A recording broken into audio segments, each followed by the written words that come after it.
Frances Withers Bigelow was born on March 15, 1913, at 635 South Pennsylvania in Denver, the second daughter of Charles Roy Bigelow and Adelaide Withers Bigelow. Margaret was her older sister. Frances was a third-generation Denver resident. Her maternal grandfather, Samuel Withers, had a grocery store at Maple and Broadway. Her paternal grandfather, Egbert Bigelow, was an expert saddle maker who settled in Denver and had a shop on Broadway. Egbert learned his trade as an apprentice for General Ulysses S. Grant in Galena, Illinois. According to the 1920 census, Egbert lived in the house with Frances and her family. Frances was baptized at the Grant Avenue Methodist Church, the same church where her mother and father met. Frances enjoyed her childhood growing up in Denver. We swam in Washington Park Lake and didn't know till later that we should have gotten typhoid. She also ice skated and learned to play tennis in Washington Park. We hitchhiked to the mountains and never had any bad experiences. A thrill was to ride your bicycle through the railroad underpass at the same time that a long train passed overhead. She had fond memories of attending Elitch's Garden and seeing theater productions. In particular, she enjoyed seeing actor Frederick March in Summerstock. By the time that Frances grew up in Denver, the city had a population of about 250,000 people. Youngsters played safely in streets and built caves in vacant lots. Streetcar rides were 5 cents, and Frances would meet friends downtown for afternoons of window shopping. To go downtown, girls dressed up with hats and gloves. If they had extra change, they could go to the Denver dry goods store tea room for dessert. Adelaide was a buyer at the Denver dry goods and head of the men's ready-to-wear department. Both her daughters worked at the store during high school, where Frances worked as a messenger and in the hosiery department. Frances's father was a semi-invalid because of his asthma, but he worked as a barber in a shop on Broadway. Roy had one of the early cars in Denver, a 1902 one-cylinder Oldsmobile, like the one in this photo. He taught Frances to drive at a young age, and she remembered as a child sitting on his lap to steer the car. Frances attended public schools in Denver, Lincoln Elementary School, Byers Junior High School, and South High School. In her sophomore year at South High School, Frances took French. The photo of Frances in the lower right side is from her junior yearbook. After high school, Frances attended the University of Denver. She graduated with a major in speech and dramatics and a minor in education and religion.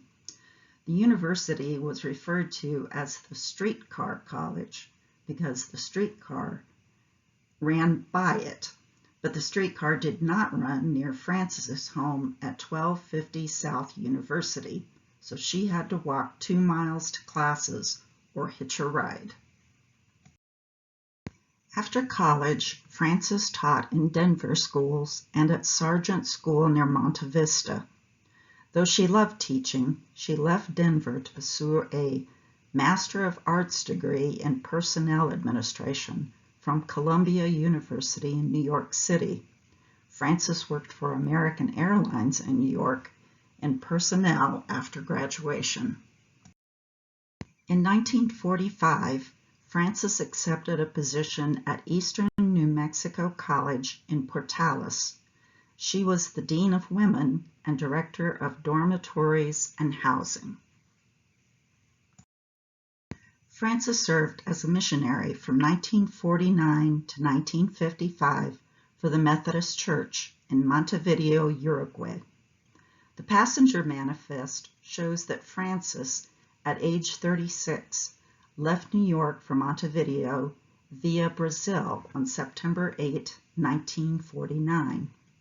The photo is from a January 1950 issue of the Pampa Breezes missionary newsletter.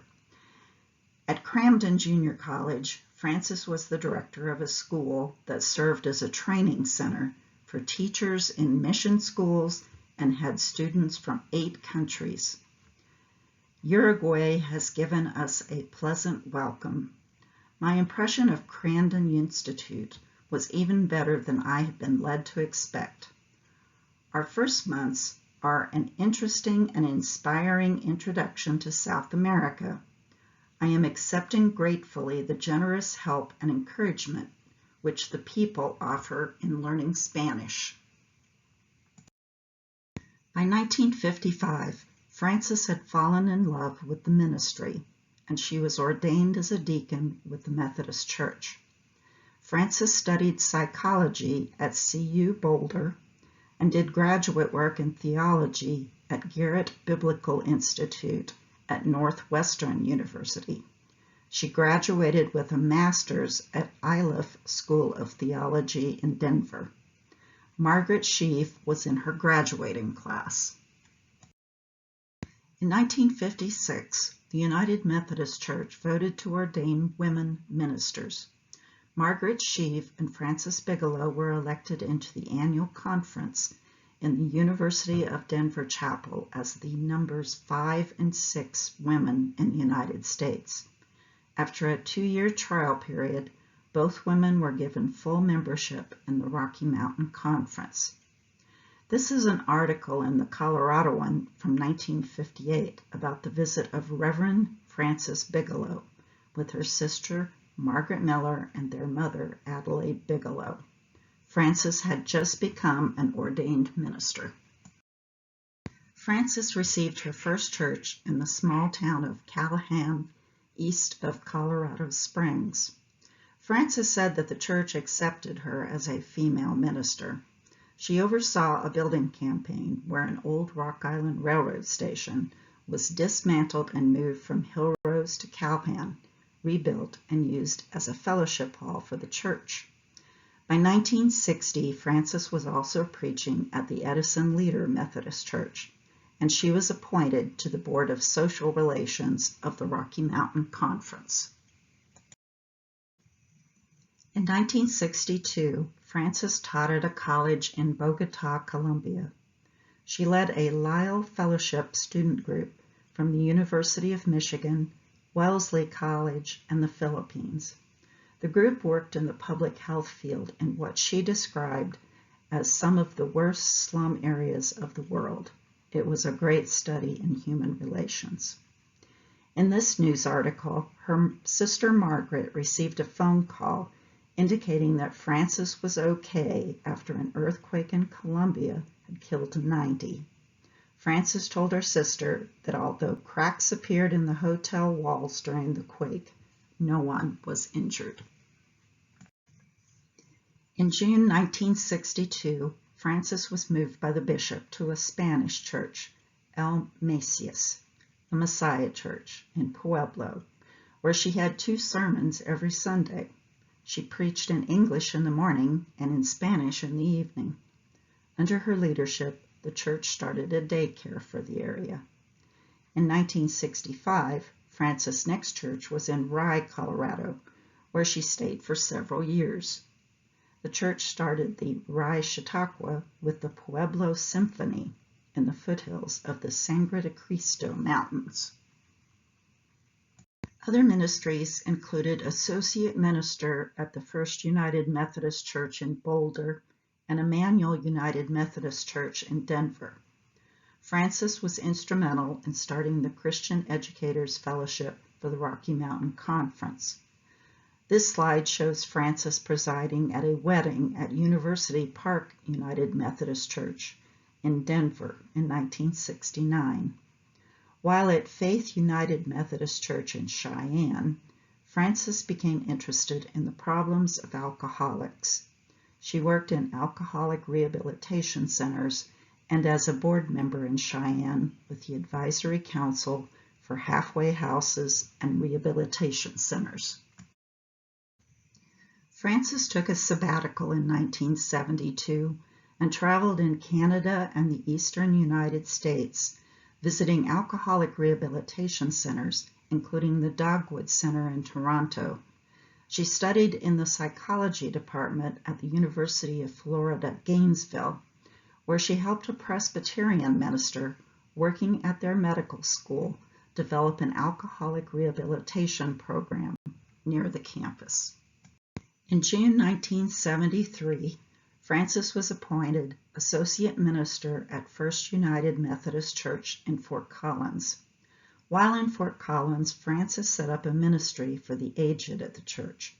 She said, "This will be a visitation program to nursing homes, retired people, and shut-ins. We want them to feel needed and wanted." In March 1974, the church started a lay academy, and Frances taught a 5-week class on the life and teaching of Jesus. Other classes were taught by ministers, a rabbi, and a CSU professor. With the exception of Alcoholics Anonymous, Fort Collins had no alcoholic rehabilitation program. In May 1974, Frances was chosen as the first president of the Fort Collins Council on Alcoholism and Alcohol Abuse. Frances helped set up the Greater Fort Collins Alcoholic Rehabilitation Program with the help of campus ministry, the City Council, and the local police department at 309 East Mulberry in a building donated by the Crestmore Church of God. Renovations were needed, but were postponed according to one article. In fact, it's going to have to wait until a family is grown, a family of birds. While they were starting to paint the front porch, a nest of baby birds was discovered. To commemorate the founder of the Methodist Church, Charles Wesley, the church held a Wesley Heritage Service in 1976. Pictured in this first photo is Reverend Paul as Charles Wesley, Elsa Sarlo as Susanna Wesley, with Frances as a modern-day minister who spoke with the historical visitors. As part of the nation's bicentennial, the church held a Yankee Doodle Jamboree. On display at the church was a 19th century guitar owned by Frances and a 49-star flag made in India to honor the visit of President Dwight Eisenhower. In October 1976, the 3 ministers at First United Methodist Church sponsored the Larimer County unit of the Colorado Religious Committee for the Equal Rights Amendment. The group based their actions on the belief that there was no historical, theological, or biblical basis for discrimination on the basis of sex. Frances was a member of United Way. She sponsored a Vietnamese family locating to Fort Collins. In February 1976, Frances received the Women Helping Women Award from Seroptimist International, and she was the first local recipient. In April 1976, the Larimer County Coordinating Council honored the Outstanding Woman of the Year, where Frances was one of the 5 nominees. Frances planned to retire in Fort Collins.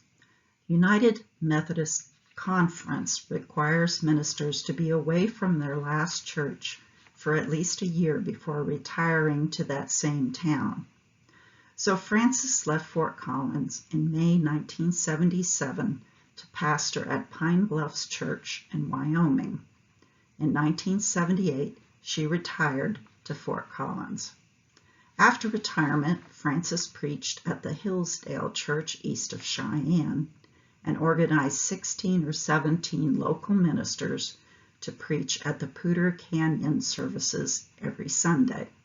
She taught adult classes on the history of American Methodism and worked with Church Women United, part of the Interfaith Council. While in Fort Collins, Frances served as director of the Coordinating Commission for Senior Citizens.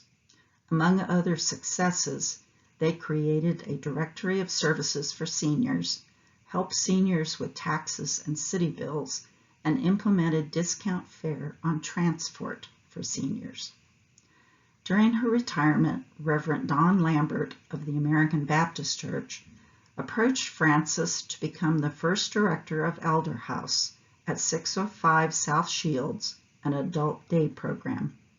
The cost for a family was no more than $20 per day based on their income. Colorado State University students volunteered there, including our own Leslie Struck. The article includes photos of Frances, the Elderhaus facility, and Reverend Don Lambert. Frances wintered in Sun City, Arizona with her sister until Margaret died in 1988. Frances herself died in Sun City on October 4, 1999, after a life well lived in service to God and her fellow men and women. Frances was asked about her years of ministry. "I enjoy being a woman, but I'm a minister." She encountered some prejudice. At first, it was broken down soon. When asked her interpretation of ways women are downgraded in the Bible, Frances said, "They aren't. I think Jesus upgraded women. Jesus put women to work, and they were counted among his society." Thank you for listening to my presentation on Reverend Frances Bigelow.